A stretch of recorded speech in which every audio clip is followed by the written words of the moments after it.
sa wala ng ating CCN FBI, Central Communication Network Incorporated. Pagsunod sa komunikasyon ng neutralidad, pagtupad sa paghatid ng balita, pagkawalang kinikilingan. CCN News Filipino News Channel TV 83.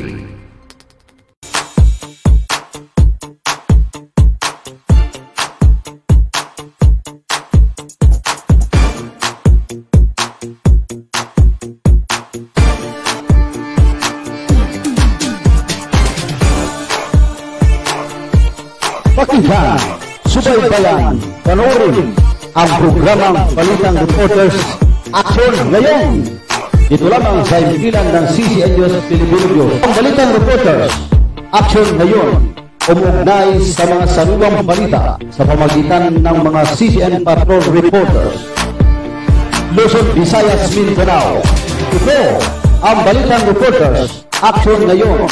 Walang sinasanto, walang pinapaburan tungo sa pag-unlad ng ating bansa, kapayapaan at tumating. Balitang Reporters Action Ngayon kasama ang CCN Patrol.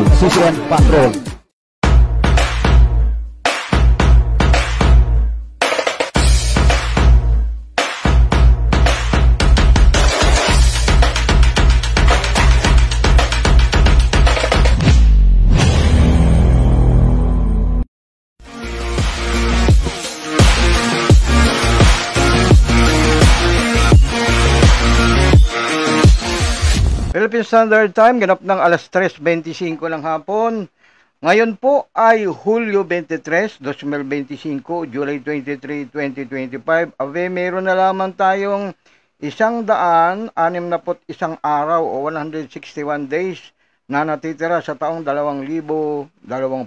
Ang programa po ay Balitang Reporters Action Ngayon na ang nakaupo ang inyong lingkod, Reden Oro. Kabilang sa mga balita ngayong araw nito, meron tayong sitwasyon ng lagay ng panahon dahil sa tayo'y binabagyo pa. May bago pang bagyo, Dante.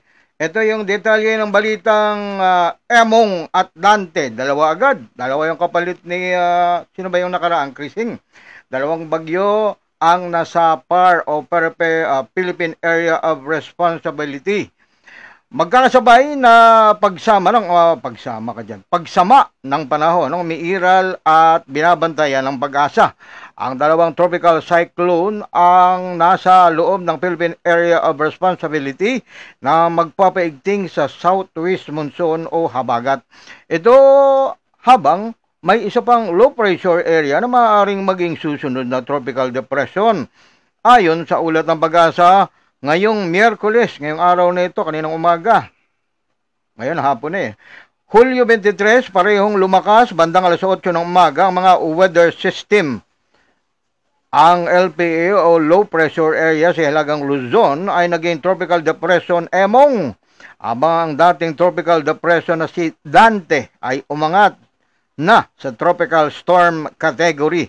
Si Emong ay huling namataan sa layong 105 kilometro hilagang kanluran ng Northern Luzon. Taglay nito ang lakas ng hangin na 45 kilometro at bugso na 55 kilometro habang kumikilos pakanluran, timog kanluran sa bilis na 35 kilometro bawat oras. Tanggap tayo ng report mula kay Dodong Simbahon. Go ahead, sing report, Dodong. Dodong? Yes. Balitang Reporter Action Ngayon. Ito na ang inabangan ng lahat.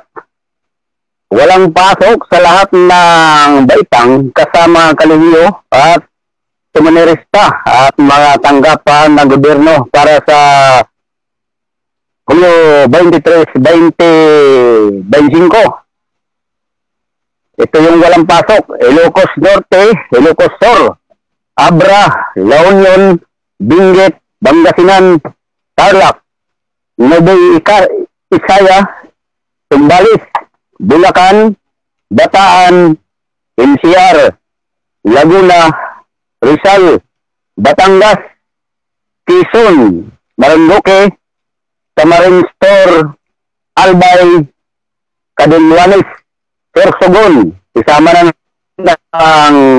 probinsya ng Masbate, Oriental Mindoro, Occidental Mindoro, Palawan, Antique, Negros, Occidental, Gumaras, Cavite. Para sa mga immortal na mamasukan, bahala na ang mga boss niyo. Sila na ang nakakaalam na kinakailangan ng hanap buhay. Nagulat para sa Sisenyos Filipino Views. Hindi, Merlin. Ayan. Ay, salamat.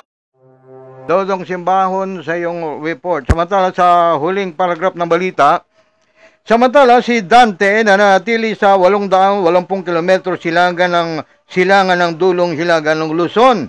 May lakas ito ng hangin na 65 km bawat oras at bugso na 80 km bawat oras at kumikilos pa hilagang kanluran sa bilis na 15 km bawat oras. Sa dagdag na balita, isa pang LPA sa labas ng PAR o Philippine Area of Responsibility. Bukod sa dalawang bagyo, may isa pang LPA o low pressure area na binabantayan sa labas ng Philippine Area of Responsibility na sa layong 2,340 km silagan ng Eastern Samar. Samantala, tanggap pa tayo ng report, pangalawang report mula kay saan galing yan? Ted Oyag mula sa Mindanao. Ted Oyag, go ahead sa report. Ted Oyag, go ahead. Naka-ready ka na? Oo. Nako, nag-busy. Ted Oyag, go ahead sa iyong report. Oo. Siguro balikan natin maya-maya. Parang balikan natin maya-maya. Ayon sa Pag-asa, mataas ang tsansang maging tropical depression ito sa loob ng 24 na oras. Ayon kay Pag-asa Weather Specialist Obit Bandrina, kung sakaling lumakas ang LPA, posibleng tumagal pa ang epekto ng habagat sa Luzon at Visayas. Ngunit sa ngayon, mababa ang posibilidad na tumama ito sa lupa dahil sa hilagang direksyon ng galaw nito. Mga epekto, ilang probinsya, lungsod at bayan na ang nagdeklara ng state of calamity dahil sa pinsala ng dating bagyo at matinding pagbaha. Sa mahigit 30 probinsya, sinuspindi rin ang klase at trabaho sa gobyerno nitong mga nakaraang araw. Gayunman, ayon sa Pag-asa, ang pangunahing dahilan ng malawakang pagbaha sa bansa ay ang tuloy-tuloy na buhos ng ulan mula sa southwest monsoon o habagat na nagdaang linggo. Pinayuhan ng Pag-asa ang publiko na bantayan ang kanilang mga opisyal na channel. Samantala, may report si Arman. Si Tet Oyag. Tet Oyag, siya yung report. Tet Oyag, go ahead. Opisyal ng umupo si Bangsamoro Chief Minister Abdul Rauf Makakua bilang bagong minister ng Ministry of the Interior and Local Government o MILG sa concurrent capacity habang nananatili rin bilang Chief Minister ng rehiyon. Ito ay matapos ang isang turnover ceremony nitong Hulyo 22 kung saan formal niyang tinanggap ang posisyon mula kay outgoing Minister Attorney siya Elijah Dumama Alba na nagsilbi sa MILG simula December 2023. Sa kanyang farewell message, binigyan din ni Attorney Alba ang kahalagahan ng pagpapatuloy ng mandato ng MILG, lalo na sa panahon ng transition ng Bangsamoro government. Samantala, sinabi ni CM Makakua na ang kanyang pag-upo bilang bagong MILG Minister ay bahagi ng mas malalim na panata ng kanyang liderato. Mula dito sa Cotabato City, ito si CCN Patrol 795 Tet Uyag para sa programang Balitang Reporters Action ngayon ng CCN News Filipino Views. Sama niyo po mga kaibigan ang report ni Tet Uyag mula sa Cotabato City. Sa huling paragraph ng balita, pinayawan ng Pag-asa ang publiko na bantayan ang kanilang mga opisyal na channel para sa pinakabagong update tungkol sa tropical cyclone, wind signals at heavy rainfall warning. Oras, Philippine Standard Time, ganap ng alas 3:35 ng hapon. Abay, kagabi nagpaturok ako. Nakagat ako ng pusa ni Dagudino. Sa bandang braso, matindi pala ang ginagawang pagturok dyan sa San Lazaro Hospital. Turok sa magkabilang, tawag dito, balikat, turok sa braso na kanan, at turok sa dalawang hita. Harap. Hanggang ngayon, masakit yung katawan ko Ayan, sa iba pang balita, dakuan na muna natin yung bahaging akalain mo mula sa research ni Annabel Obenbiahe. Ang mahabang buhok ng leon. Bakit ang leon mahaba yung buhok niya, no? Samantala yung tigre, halos nakakapit lang, nakayakap lang sa kanyang balat. Ito yung paliwanag kung bakit mahaba yung buhok ng leon. Mula sa research ni Annabel Obenbiahe, Buenbiahe, sa akalain mo. Nanlulugon ang buhok ng lalaking leon kapag sila ay nasugatan sa pakikipaglaban.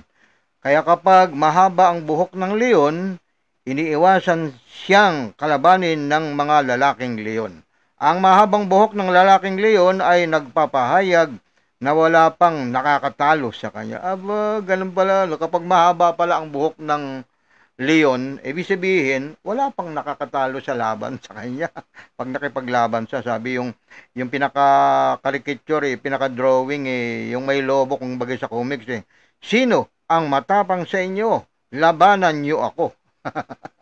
Na tuloy nakamulagat yung mata ng isang leon na kausap niya. Ito pa yung dalawa na sinulat ni Annabel Obenbiahe, akalain mo, eggplant ang itinawag sa talong dahil kapag maliit pa lang ang bunga, ito ay korting itlog. Aba, hindi pala dahil sa yung talong ay napakagandang chemistry nung yung talong lalagyan mo ng itlog, di ba Arman? Napakasarap kainin. Pero ang dahilan pala kaya tinawag na eggplant dahil kapag ang talong ay maliit pa, bilog na parang itlog. Aba, dagdag kaalaman yan At yung si Ulysses S. Grant, ang 18th, ikapangwalong US President, United States President, ay nagpi-freak out kapag nakakita ng dugo. Aba, natakot siya sa dugo. Parang yung kuya Mario ko, na namatay na kuya ko, yung sinundan ko. Kinikilabutan siya sa rare stick na may kumakatas pang dugo. Ito ay sa kabila ng katotohanan siya ay punong-puno ng awards for military excellence. Halimaw siya noong lumalaban sa giyera pero takot sa dugo. Halimaw siya sa lumalaban sa giyera pero takot siya sa dugo. Yung kuya ko, pag nakakita ng dugo, nahihimatay. Oras, Philippine Standard Time, ganap ng alas 3:36 ng umaga. Patuloy pa rin kayo nakasubaybay sa pang-Miyerkules na edisyon ng Balitang Reporters Action ngayon. Sa pangalan po ng aming executive producer, walang iba kundi si Mr. Mads Pangulima. Nakuha natin ang balitang Trump, more in bansa. Ba't naging English itong pamagat ko? Ayan. Eto na. Habang nag-download ang aking computer. Ayan, dito na tayo. Sa kauna-unahang pagkakataon, Trump binanatan ang Duterte admin, hindi nila alam ang ginagawa nila. Detalye ng balitang yan mula sa pahayagang Filipino Star ngayon. Sa kauna-unahang pagkakataon, sa kauna-unahang pulong ni na United States President Donald Trump at Pangulong Ferdinand Marcos Jr. matapos mahalal si Trump para sa pangalawang termino, diretsang binanatan ng American leader ang dating Pangulong Rodrigo Duterte at sinabing hindi nila alam ang ginagawa nila. Kakampi pala ni Trump si Pangulong Marcos, galit pala sa kay Duterte, Masasabi kong ang nakaraang administrasyon ay hindi naging maayos ang pakikitungo sa kanila. Hindi, hindi sila makasundo ng kahit sino. Sa totoo lang, hindi nila alam ang ginagawa nila. Ani Trump sa wikang English sa isang joint interview habang katabi si Marcos na ngumiti lang sa kanyang sinabi.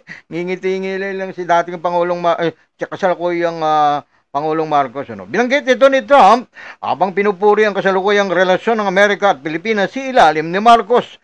Alam kong nagkaroon kayo ng problema sa isang dating Pangulo at hindi mo kasalanan na yun. Kasalanan yun ng Pangulo. Ibig sabihin, kasalanan yun ng dating Pangulo. Ang bansa, ang Pilipinas ay parang kumikiling noon sa China. Pero naitama agad natin yun. Sa tingin ko, hindi ito magiging maganda para sa inyo kung nagpatuloy pa ani Trump. Sa iba pang balita, patama sa China, fireboat ni Duterte. Hindi rin pinalagpas ni Trump ang naging foreign policy ni Duterte, lalo na ang paglapit nito sa China sa gitna ng tensyon sa West Philippine Sea o WPS. Pwede kayong makipag-ugnayan sa China. Dapat kayong makipag-ugnayan sa China. Hindi noong nanalo ako sa eleksyon, nagbagong lahat at agad silang bumalik sa atin, dagdag ni Trump. Wala siyang problema kung makikipag-ugnayan si Marcos sa China basta't wala sa kapakanan ng bansa. Wala akong isyo kung makipag-ugnayan ng Pangulo sa China. Sa tingin ko, kailangan niyang gawin kung ano ang makabubuti para sa kanyang bansa. Lagi kong sinasabi, gawing dakila uli ang Pilipinas. Gawin mo ang anumang kailangan mong gawin, ani Trump. Tensyon sa politika, dumating ang mga pahayag ni Trump habang mainit ang bangayan sa politika sa Pilipinas. Si Vice President Sara Duterte ilang ulit nang bumatikos kay Marcos at minsan inamin nag-hire siya ng hetman sakaling may mangyaring masama sa kanya. Maligayang panonood kay Larry Rosales. Have a nice day and good health, Bro Redenor. Salamat, Larry Rosales.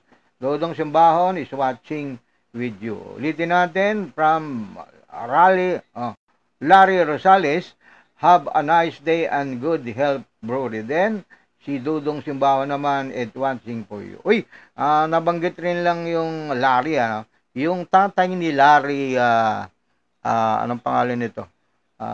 Bonifacio Magaluna. Namatay po,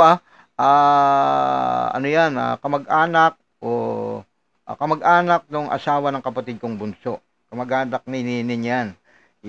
Kaya tayo nakikiramay, nagpapaabot ng taus-pusong pakikiramay sa mga naulila, si Lydia Magaluna. Si Bonifacio Magaluna po ay namatay kahapon. At inaasikaso na ngayon ang kanyang death certificate. Hindi pa po alam kung saan siya ibuburol. Kasi sa Oro Compound po, wala nang yung dating pinagbuburulan. Ginawa ng bodega yun, ginagawang bahay dyan sa basketball court. Tensyon sa politika, dito na tayo. Ilang ulit ding bumatikos kay Marcos at minsan inamin nag-hire siya ng hetman sakaling may mangyaring masama sa kanya. Si Rodrigo Duterte naman kasalukuyan nakakulong sa The Hague habang dinidinig ang kaso niya sa International Criminal Court kaugnay ng umano'y krimen laban sa sangkatauhan noong kanyang termino. Oras, Philippine Standard Time, ganap ng alas 3:41 ng hapon. Patuloy pa rin kayo nakasubaybay sa programang Balitang Reporters Action ngayon sa pangalan po ng aming executive producer si Mr. Mads Pangulima. Samantala, balik tayo sa ating mga bahaging anong nangyari noon mula sa research ni Marlo L. Aligre o nakapaloob sa balik-gunita sa kasaysayan ng ating bansa. Ipinanganak si Apolinario Mabini. Ano ba yung naganap? Yun yung naganap noong Hulyo 23, 1864. July 23, 1864. Ipinanganak si Apolinario Mabini, tinaguri ang dakilang lumpo. Naalala ko, nagko-comment yung mga nanood dati na estudyante, may nag-comment nung napanood nila yung pelikula ni Apolinario Mabini. Sabi niya, mula sa umpisa hanggang sa matapos, si Apolinario Mabini nakaupo. Talagang nakaupo ko yun kasi lumpo po siya, dakilang lumpo. At kinikilalang utak ng himagsikan laban sa mga Kastila. Isa siyang abogado at nagsilbing advisor ni General Emilio Aguinaldo. Nagkasakit siya ng polio noong 1895 o 1895 dahilan para siya maging lumpo. Gayunman hindi iyon nakapigil sa kanya para tumulong sa mga revolusyonaryo. Nang madiskubre ng mga Kastila ang Katipunan, isa siya sa mga inaristo o inulit kinulong noong Philippine-American War, naging aktibo siya sa pakikipaglaban. Nadakip siya at ipinatapon sa Guam noong 1901 o 1901. Nakabalik siya sa bansa noong Pebrero 1903 o 1903. Noong Mayo 13, 1903 o 1903, namatay siya sa edad na 34. Bata pa pala nang mamatay si Apolinario Mabini, yung dakilang lumpo. 38 years old lang siya. Balik tayo, pansamantala tayong lilibang sa Himpapuid upang bigyang daan ng ating pilan.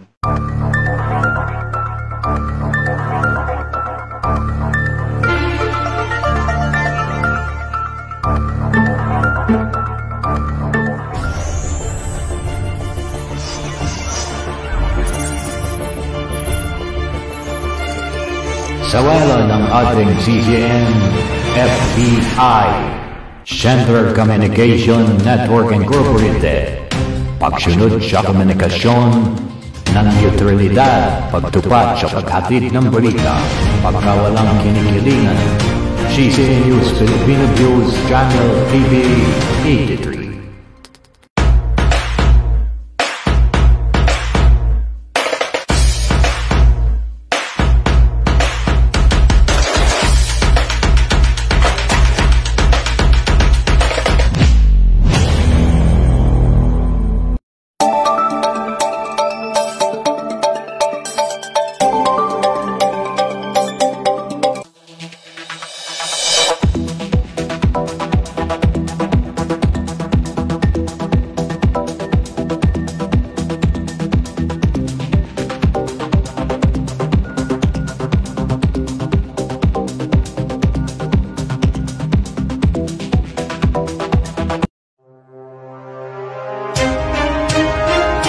Standard Time, ginap ng alas 3:45 ng hapon ngayong araw ng Miyerkules, Hulyo 23, 2025. Abay, pagbati, Dodong Simbahon, pabati kay Alex Simbahon Jr.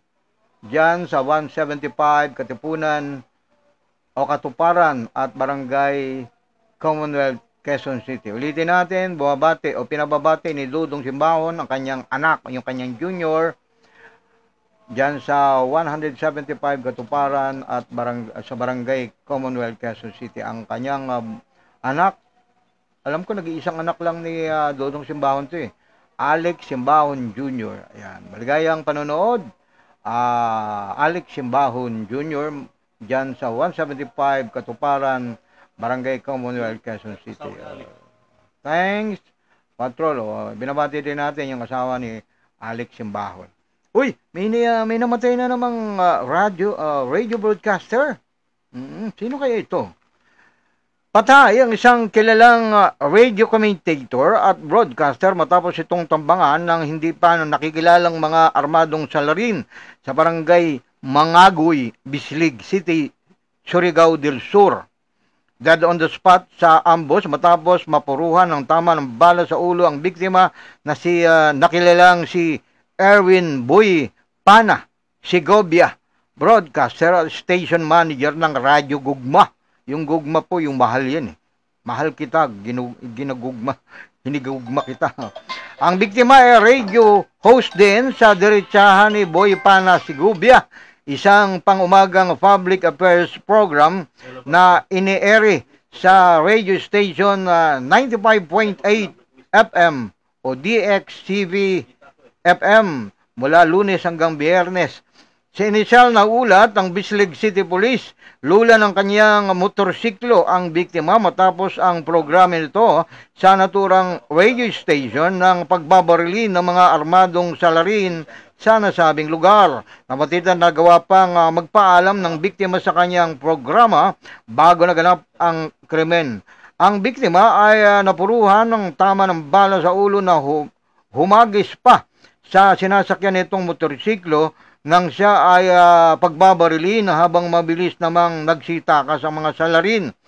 Kaugnay nito, nag-alok ng 1 milyong pisong reward si dating Cantilan Mayor Carla Lopez Pichay para sa sinumang makapagbibigay ng impormasyon upang matukoy at maaresto o madakip ang mga killers ng biktima. Nabatid na si Segovia ay nagsilbi ring radio black time host upang isulong ang kampanya ni Pichay noong katatapos na May 2025 midterm elections, pero natalo ito sa congressional race kay dating Governor Alexander Ayik Pimentel na nagwagi sa Surigao del Sur 2nd District. Tayo nakikiramay sa radio broadcaster na pinatay na naman dyan sa Barangay Mangagoy, Bisilig City, Surigao del Sur dyan sa Mindanao. Kaya siguro pinakamaganda, huwag na tayong sumali sa politika eh.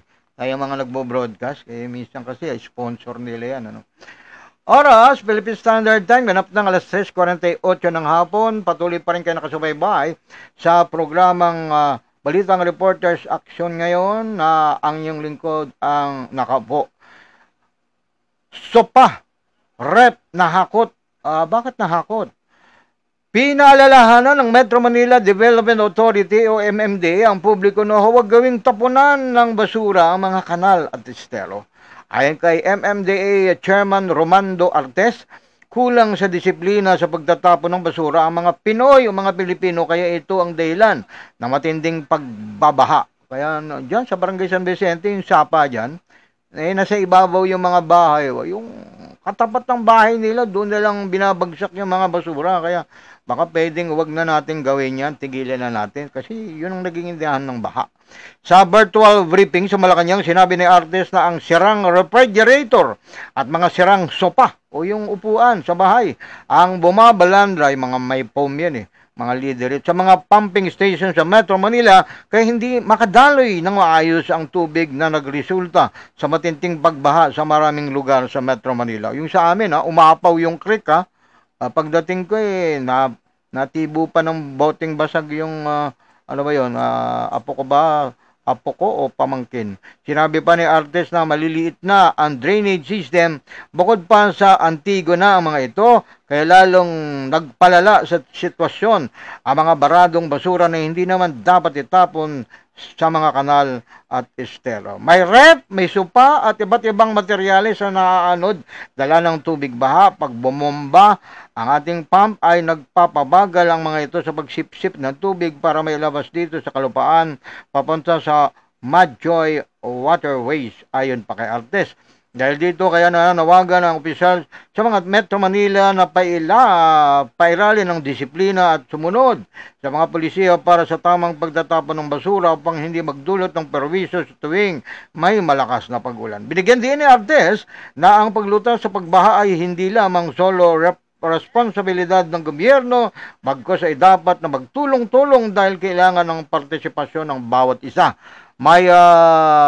May natukoy na aniya silang 49 na mga lugar sa Metro Manila na kapag nagbabaha ay alam na kaagad na nababarahan ang mga ito ng basura, kaya regular na nililinis ang mga ito. Kahit regular na yung paglilinis, mayroon pa rin mga matitigas ang ulo na naglalabas ng basura sa hindi tamang oras, hindi tamang araw at sa hindi tamang lugar, at kadalasan ang pinagtatapunan aniya ay waterways na isinasabay pa sa agos ng tubig ulan. Philippine Standard Time, ganap ng alas 3:51 ng hapon. Ako'y kagabi nagpa-injection kasi nakagat ako ng pusa. Sakit pala may turok sa kaliwang balikat, may turok sa kanang balikat, may turok sa braso. At nung huli, kinakantyawan ko pa sa isip-isip ko yung nauna sa akin Sabi ko yung hiringgilya ko napakaliit, parang pambata lang. Tapos sa kanila tigalawang malalaki. Yung pala pagkatapos ng maliit ko, yung dalawang hiringgilya ko sa lugar na katulad ng ginawang injection sa kanila, dito sa harap ng sa harap ng binti. Dahil sa nakapantalon ako, karamihan ng kasabay ko puro nakashort ay pinaghubad patuloy ako ng pantalon ng doktor na babae at nagtapis ako ng kumot. Kaya ayan, masakit hanggang ngayon, iniligo ko. Ayan, sa oras na alas 3:52 ng hapon, patuloy pa rin kayo nakasubaybay sa programang Balitang Reporters Action ngayon. Siyempre lang ito ng CCN News Filipino Views. Dako tayo dito sa balitang, ito yung ni-report kanina ni Alex Simbahon. Iwanan na natin yan, dako tayo sa iba. Yung mga walang pasok, yung report kanina ni Alex Simbahon Habang inaantay natin mag-load ang ating ito. Ayan. Dito tayo. Ayan. Pangulong Marcos, pinatigil pagkakabit ng SONA tarpaulin. Kasi sa Lunes na po yung State of the Nation address ng ating Pangulo. Detalye ng balitang ito mula sa panulat ni Gemma Garcia. Basa muna tayo. Shout out Yusuf Lapitan, Mulawin Eagle, Sandigan ng Bayan. Ito pa. Binabati natin ang mga chapter natin. Jerry Wong, William Tan, Ma'am Chua, William Cheng, yung anak ni Nelson Indicio, Nur Makasalong Abinal, Wilma Nievas, Sel Kulan, Fatima Saipudin, Tita Pinuti, Gerlin Conato, at Entisar Ingkong. Ayan. Ito pa, yung pangalawang pagbati natin. Sa Bacolod City chapter natin, si Marlene Solomon, Basilan chapter, Amin Lipugo, Malabon chapter, Noel Lauho, Eugene C. Pasig chapter, Pangasinan chapter, Jaime Cotillon, Barm chapter, General Omar Abdullah, Taguig chapter, Harold Tan, Danny Lauho, Quezon City chapter, Sibugay chapter, Musa Pangulima, Cagayan de Oro chapter, Haron Calao, Pampanga chapter, Romy Santos, at Bulacan chapter, Jojo Herminis. Herminis ba ito? Hernandez. Herminis. Ayan, yung mga natin. Balikan natin yung balitang Pangulong Marcos, pinatigil pagkakabit ng SONA tarpaulin. Kasi kawawa, kasalukuyang bumabagyo. Pinasuspindi ni Pangulong Ferdinand Marcos Jr. ang lahat ng preparasyon na may kaugnayan sa kanyang ika-4 na State of the Nation Address. Sabi ni Pepsi Guerrero, ang basa niya din, hindi address o SONA. Sa pahayag ni Executive Secretary Lucas Bersamin, ito ay dahil dismayado ang Pangulo sa ulat na ilang government personnel ang abala sa pagpapaskil ng SONA materials habang maraming komunidad at mamamayan ang nakakaranas ng matinding pagbaha. The President is dismayed by a report that government personnel are putting up SONA-related materials in public areas while many commodities are battling heavy flooding. Payag na Bersamin, bunsod para iutos nito na itigil ang lahat ng preparasyon at tumutok sa pagtugon sa problema sa pagbaha at relief operations.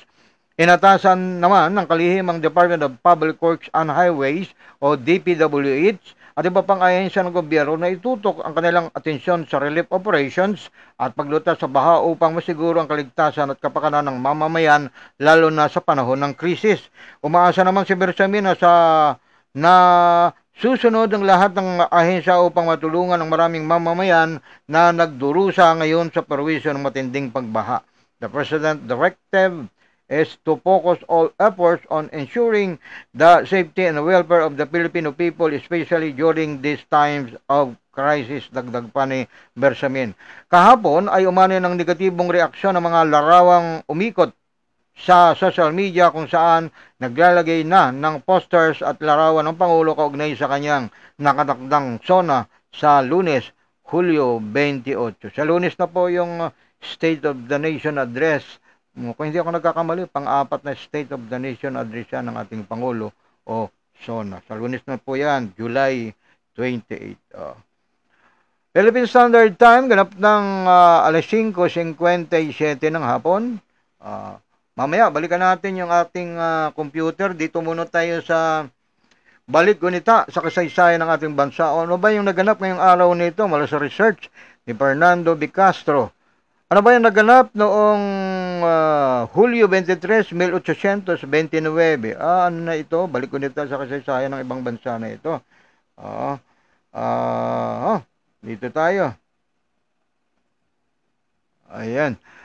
Ano yung naganap noong July 23, 1829? Na-imbento ni William Austin Board ang typewriter. Yung typewriter po, ibig sabihin po nito, yung makinilya.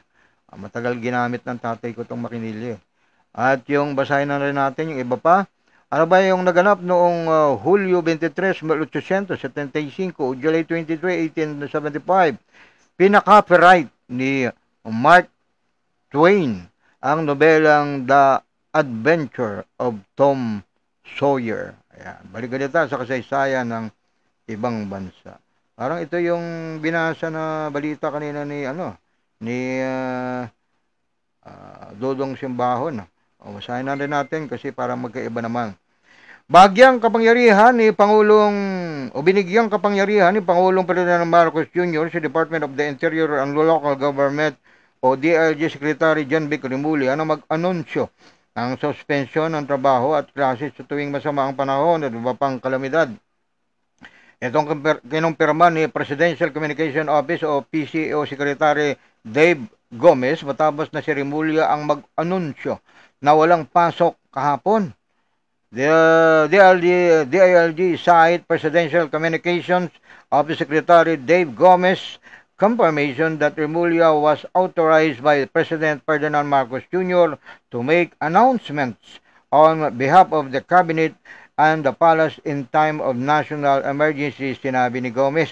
Nauna nang sinabi ni Rimulya na hiningi niya ang approval ni Marcos para siya ang magdeklara ng class suspension sa tuwing mayroong bagyo at igiit ang kanyang karanasan noong siya pa ang gobernador dahil mas madaling mag-coordinate kung galing sa kanila ang suspension ng klase.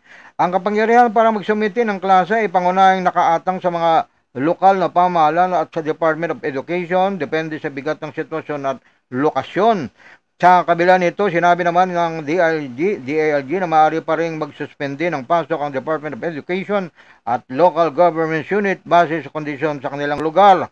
As NDRRMC o National Disaster Risk Reduction and Management Council, Vice Chairperson for Disaster Preparedness, Rimulya assured the public that announcements will be made at least a night before, consistent with his practice during his time as Cavite Governor, sinabi naman ni Rimulya. Philippine Standard Time, ganap ng alas 4 ng hapon.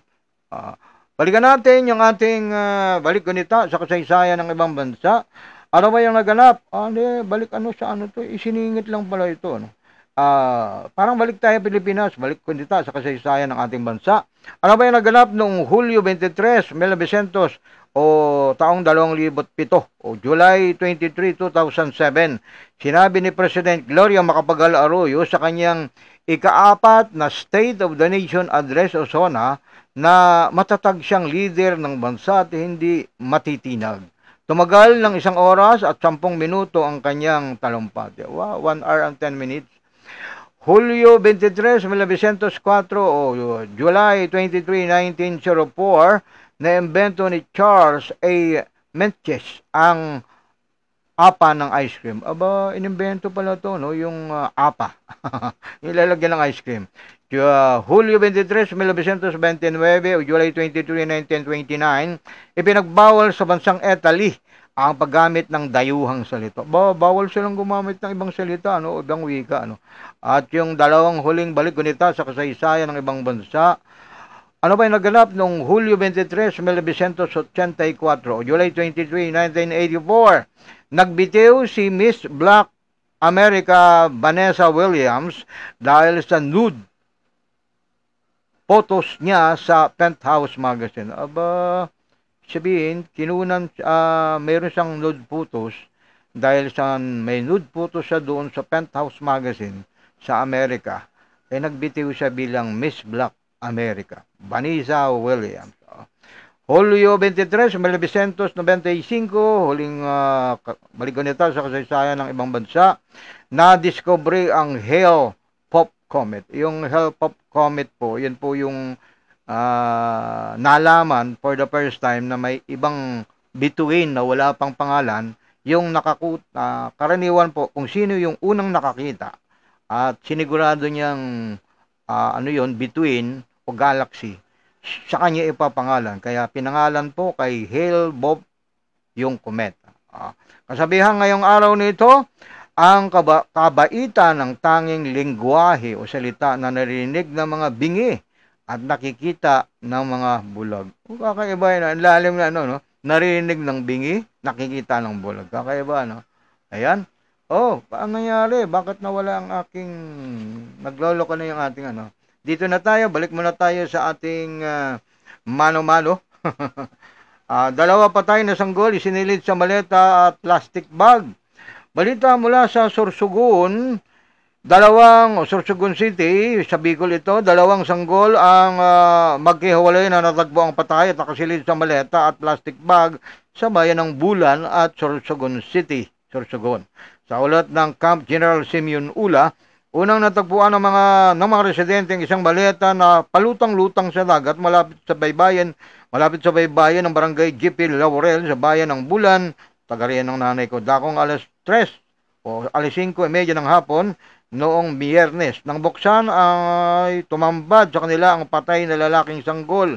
Dakong alas 11 naman ng umaga noong Linggo habang nag-rubing ang isang lady guard ng kilalang grocery store sa barangay Sulukan S District ng Sorsogon City nang mapansin ito ang isang plastic bag sa loob ng isang cubicle ng pambabaeng comfort room na may kakaibang amoy. Nang buksan ng plastic bag ay nagulantang siya nang makitang isang patay na babaeng fetus na nababalot naman ng kumot ang nasa loob nito. Kayo, pagkatapos ng magpakasarap at mabuntis kayo, inilalaglag niyo yung mga anak niyo samantalang maraming mag-asawa hindi magkaanak, dapat binibigay niyo na lang sa kanila. Ito yung report kanina si Alex Simbahon, Oo. Ayan, tapos na yan. Dito na tayo sa balik tayo dito sa mano-mano. Ito muna ang aking bahaging kagilagalalas mula sa panulat ni Arnold J. Medina. Basahin nyo nga po pala yung column ni hindi column, yung kanyang nobela. Kagilagalalas mula sa research ni Arnold J. Medina, babae na 38 anyos o 38 taong gulang pa lamang, piniling manirahan sa retirement home. Ano ba yung retirement home? Yung mga babaeng mga matatanda ang nandyan o kaya lalaki. Ito yung kwento. Isang 38 anyos o 38 taong gulang na babae sa Australia ang nagpapatunay na ang kaligayahan at kapayapaan ay matatagpuan sa mga hindi inaasahang lugar.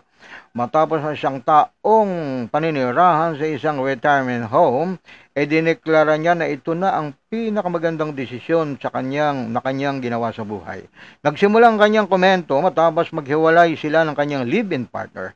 Upang makapasimulang muli, kinailangan niyang humanap ng bagong matitirahan.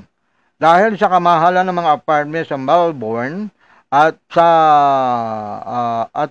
mungkahi ng kanyang tiyahin, sinubukan niyang umupa ng isang unit sa retirement village kung saan ito nakatira.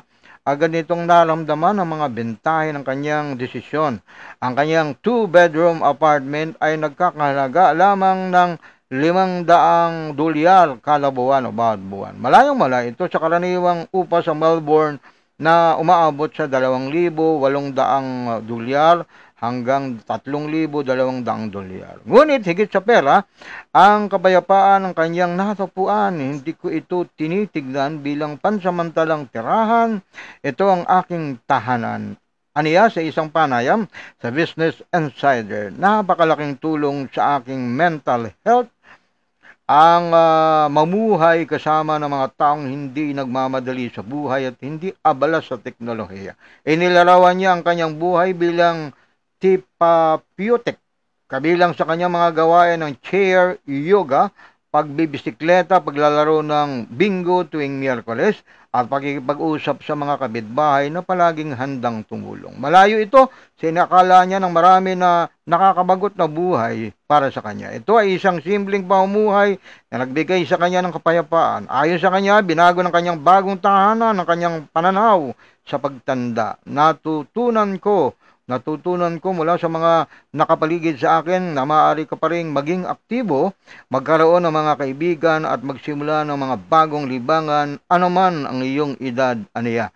Sa huling paragraph ng kwento, bagamat iniisip pa rin ng kanyang pamilya na siya ay masyadong bata para sa isang retirement home, wala siyang planong umalis sa komunidad na nagbigay sa kanya ng bagong pag-asa at kaligayahan. Totoo yun, ano?